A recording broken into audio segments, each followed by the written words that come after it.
Ah, welcome back, beautiful anomaly. Yes, you, the one they've been whispering about in closed-door meetings. The name that keeps appearing in conversations you're not supposed to know about. They sent someone to warn you. Did you know that?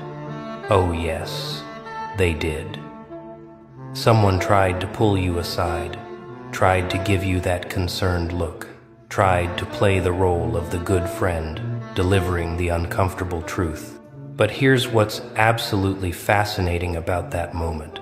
When they finally worked up the courage to approach him, when they begged him to intervene, when they pleaded with him to somehow reach you before it was too late. You know what he did? He smiled. Not the kind of smile that offers comfort or reassurance. No, this was something else entirely. This was the smile of someone who's already seen the ending, who knows exactly how this story concludes, who understands that the train left the station 3 moves ago. They asked him, "Can't you talk to them? Can't you make them understand? Can't you stop what's coming?" And he looked at them with those quiet, knowing eyes and said 2 words that drained the color from their faces. Too late. Not with regret, not with sadness, not with any trace of sympathy for their panic. Just those 2 words, delivered like a coroner confirming time of death. Too late. Because here's what they still don't understand. What they refused to see even when the signs were screaming in their faces. This isn't something that can be stopped anymore. This isn't a warning you need to hear. This isn't a path you can still turn back from. You already crossed the event horizon. You already became the thing they fear. You already transformed into something that doesn't need their permission, their approval, or their desperate last-minute interventions. The moment they realized they needed someone to warn you, that was the moment they admitted you'd already won. Think about it. When you're truly in danger, people don't send messengers. They don't hold strategy meetings. They don't debate the best approach to reaching you. But when you've become dangerous, when you've evolved into something they can no longer predict or control, that's when they start sending diplomats.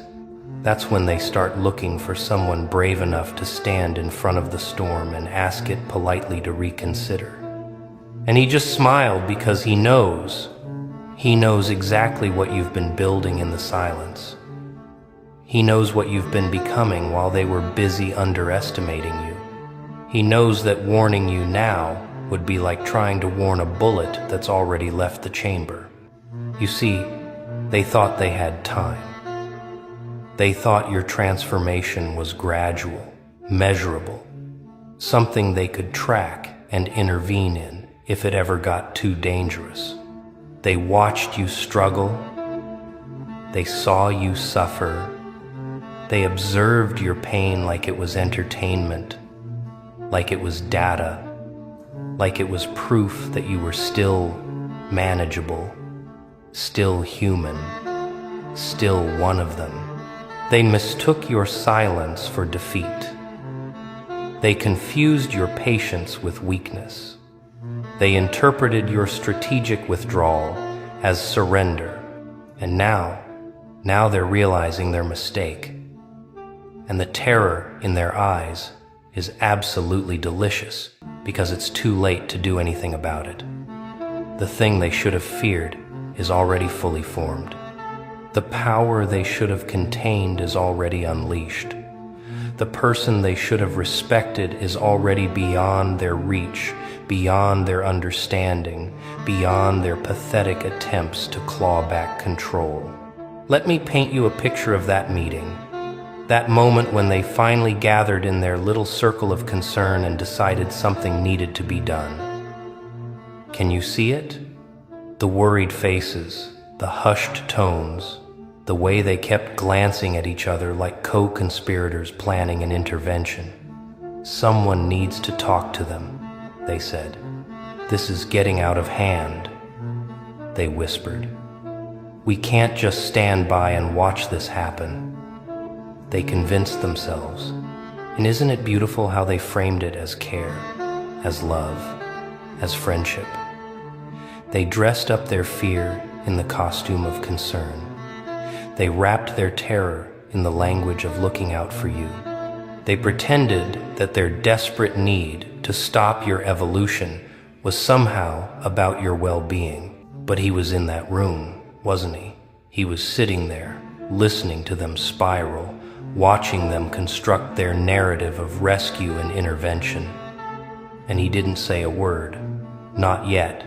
He let them talk themselves into believing they still had agency in this situation. He let them convince themselves that a conversation, a warning, a carefully worded intervention could somehow reverse what's already in motion.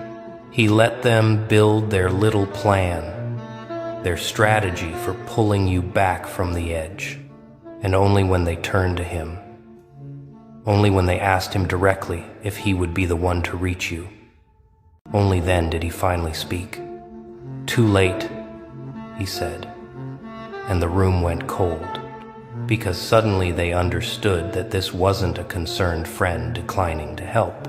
This was someone announcing that the window had already closed, the opportunity had already passed, the game was already over. "What do you mean too late?" they demanded. "It's never too late. We just need to try, we just need to make them understand." And he laughed. Oh, that laugh. Not cruel, not mocking, just genuinely amused by their adorable belief that they still mattered in this equation. "You're not listening," he said. "You think this is about stopping something that hasn't happened yet. But you're living in the past. What you're afraid of, it's already done. The person you're trying to save, they don't exist anymore. The transformation you want to prevent, it's been complete for weeks, maybe months. You just didn't notice because you were too busy congratulating yourselves for keeping them under observation." And that's when the room truly understood. You weren't the project anymore. You were the conclusion. You weren't the experiment. You were the result. And results don't need warnings. They deliver them. They started arguing then, didn't they?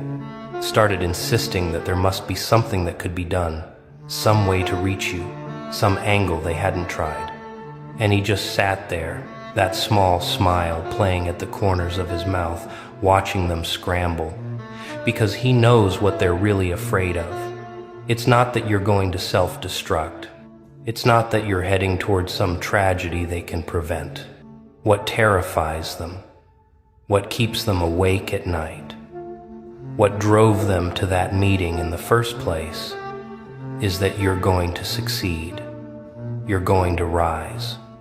You're going to become exactly what you've been building yourself into. And when that happens, when you reach your full form, they're going to have to face the reality that they're obsolete. They're going to have to confront the fact that everything they thought made them powerful, everything they thought gave them control, means absolutely nothing in the face of what you've become. Let's talk about what they actually missed, shall we?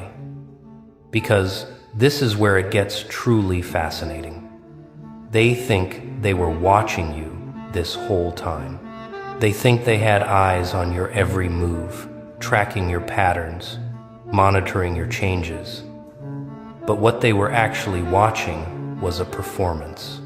They were studying the mask, while the real transformation was happening in dimensions they don't have access to. You were changing frequencies while they were still trying to measure your volume.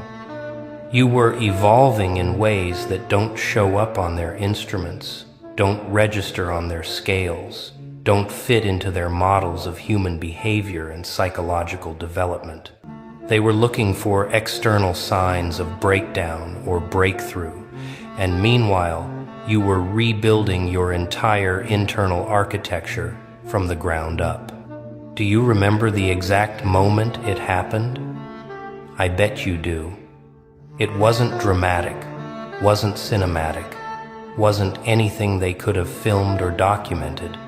It was probably a Tuesday, probably while you were alone, probably in a moment so quiet and unremarkable that if someone had been watching, they would have seen absolutely nothing. But something shifted in you that day. Some final piece clicked into place. Some last illusion shattered. Some ultimate truth revealed itself. And from that moment forward, you weren't the same person anymore. You didn't announce it. You didn't post about it. You didn't give any external indication that a fundamental transformation had occurred. You just continued moving through the world, but now you were moving through it as something else entirely. Something they have no category for. Something their psychology textbooks never described. Something their experience never prepared them to encounter. They missed it because they were looking for the wrong signs. They expected rage, expected explosion, expected some visible meltdown that would confirm their theories about you. But your transformation didn't look like destruction from the outside. It looked like calm. It looked like withdrawal. It looked like someone getting quieter, simpler, more focused. They interpreted this as depression, as giving up, as finally accepting your place in their hierarchy. They thought your silence meant submission. They thought your peace meant you'd been broken. They thought your lack of reaction meant you'd stopped fighting. And that's exactly what you needed them to think. Because while they were congratulating themselves for successfully managing you, you were becoming ungovernable. While they were celebrating what they thought was your surrender, you were actually disappearing from their entire system of control. You weren't playing their game anymore. You weren't even on their board anymore. You'd transcended to a level of operation they don't have access to. And now they're starting to see the effects. Not the transformation itself. They still can't see that. But the ripples it's creating in the world around you. They're noticing that things move differently when you're involved now. Outcomes bend in your favor in ways that shouldn't be possible. Opportunities appear for you that were supposed to be locked behind doors you don't have keys to. People who should be obstacles somehow become allies. Systems that should resist you somehow accommodate you. Reality itself seems to be conspiring in your favor, and they can't explain it. They can't rationalize it. They can't fit it into any of their models of how the world works. So they panic. So they call meetings. So they send someone to warn you about dangers that don't exist because they can't comprehend that you are the danger. You are the phenomenon they're trying to understand. You are the anomaly corrupting their data. You are the glitch that proves their entire system was never as solid as they believed. So, what exactly does he know that made him smile like that? What did he see that they're still blind to? Let me tell you what he understands about you that they never will. He knows that you didn't just survive what they put you through. You metabolized it. You took every betrayal, every abandonment, every moment of isolation they orchestrated or allowed, and you broke it down at a molecular level and rebuilt it into something else entirely. You turned their weapons into your tools. You transformed their traps into your training ground. You converted their cruelty into your curriculum. They thought they were damaging you, and technically they were right, but what they didn't understand is that some people don't heal from damage. Some people weaponize it. Some people use it as raw material to forge themselves into something that can't be damaged the same way ever again. He knows that you're not angry anymore. Oh, they think you are. They think your transformation is fueled by rage, by vengeance, by some burning desire to make them pay for what they did. And maybe it was, in the beginning. Maybe there were nights when revenge fantasies were the only thing that kept you breathing. But that phase passed. You evolved beyond it. You realized that revenge would mean you still care what they think, still need them to acknowledge what they did, still require their validation, even if it's just their fear. And you don't need any of that anymore. You don't need them to understand. You don't need them to admit they were wrong. You don't need them to fear you or respect you or even remember you. You need absolutely nothing from them. And that's what makes you truly dangerous now. Not your anger, your complete and total indifference to their entire existence. He knows that you've discovered something they hope never goes viral, never spreads, never becomes common knowledge. You've discovered that you can simply opt out. You can disconnect from their system of value, their hierarchy of worth, their economy of approval. You can stop participating in the games they designed to keep everyone competing for scraps of validation. You can walk away from the metrics they use to measure success, importance, worthiness. You can refuse to be scored by their rubrics, judged by their standards, contained by their categories. And the moment you did that, the moment you truly internalized that their opinions of you have exactly zero bearing on your actual reality, you became unreachable. You became unconquerable. You became something they literally cannot touch because you're no longer playing the game where touching you matters. You're not in their arena anymore. You're not even in their dimension anymore. And here's what he knows that absolutely terrifies them. You're not alone in this. Oh, they think you are. They think they successfully isolated you, cut you off from resources and allies, made sure you were facing this alone. But what actually happened is that you attracted something else. You attracted the attention of everyone else who's evolved past their system. You became visible to a network they don't know exists, don't believe is possible, would deny even if confronted with proof. There's a whole parallel society of people who opted out, who transcended, who evolved past the need for their approval, and now you're part of it. And this network, it doesn't operate by the rules they understand. It doesn't communicate through channels they can monitor. It doesn't organize in ways they can disrupt. It's a ghost frequency operating right in front of them, and they can't see it, can't hear it, can't access it, because you have to be what you are to even know it exists. And now you're in it. Now you're connected to it. Now you're part of something that makes their power structure look like a children's game. That's what he knows. That's why he smiled. That's why he said too late. They keep waiting for the warning. They keep expecting someone to pull you aside and say the words that will somehow snap you out of it, make you see reason, bring you back to the fold. But here's the beautiful truth, the thing that's eating them alive. There is no warning. There's no intervention. There's no come to clarity moment where someone sits you down and helps you understand that you're on a dangerous path, because you're not. You're on the only path that was ever really yours. Everything else was the dangerous path, the false road, the trap disguised as safety. This is you finally walking in alignment with what you actually are. This is you finally operating at your actual frequency. This is you finally living as your authentic self, not the diminished, compressed, apologetic version they demanded you perform for their comfort. The warning they want delivered to you, it's actually a warning they need to hear themselves.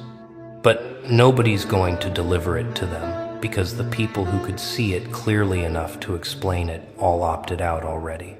They're surrounded by others just like them, all reinforcing each other's delusions, all confirming each other's false perceptions of reality. They're in an echo chamber of people who still believe the old rules apply, the old hierarchies matter, the old systems have power, and everyone who knows different, everyone who's evolved past that, they're not trying to educate the ones left behind. They're not trying to wake them up. They're busy building the new world that's emerging while the old one collapses. They don't have time to convince the passengers on the sinking ship that water is wet. They're already on the lifeboats, already sailing towards something new, already forgetting the names of the people who called them crazy for seeing the iceberg everyone else insisted wasn't there. So who's going to warn you? Who's going to sit you down and explain that you're becoming too powerful, too independent, too free? Who's going to convince you that you should shrink yourself back down, crawl back into the cage, apologize for daring to evolve? Nobody. Because everyone who matters, everyone who's operating at your level, everyone who can see what you've become, they're not trying to stop you. They're cheering. They're watching with fascination and respect. They're taking notes. They're learning from your example. They're inspired by your transformation. They see what you did, how you did it, what it cost you, what you gained from it. And they're thinking, if they could do it, maybe I can too. You're not a cautionary tale to the people who matter. You're a case study in successful evolution. You're not a warning. You're an instruction manual. You're not the problem. You're the proof that the problem can be solved. And the ones who want you warned, the ones begging him to intervene, they're going to have to live with the reality that it's not happening. They're going to have to face the fact that there's no rescue mission, no intervention, no saving you from yourself. Because you don't need saving. You need space to become. And that's what's happening. That's what they're watching with growing horror. Your full emergence. Your complete transformation. Your total evolution into something they have no power over, no influence on, no control of. And they can't stop it. They can't slow it. They can't even witness it properly because the version of you they think they're tracking isn't even you anymore. It's an afterimage, an echo, a ghost. The real you is already somewhere they can't follow, building something they can't imagine, becoming something they couldn't comprehend even if you explained it to them in the simplest possible terms. Too late, too far gone, too evolved, too free, too powerful, too untouchable.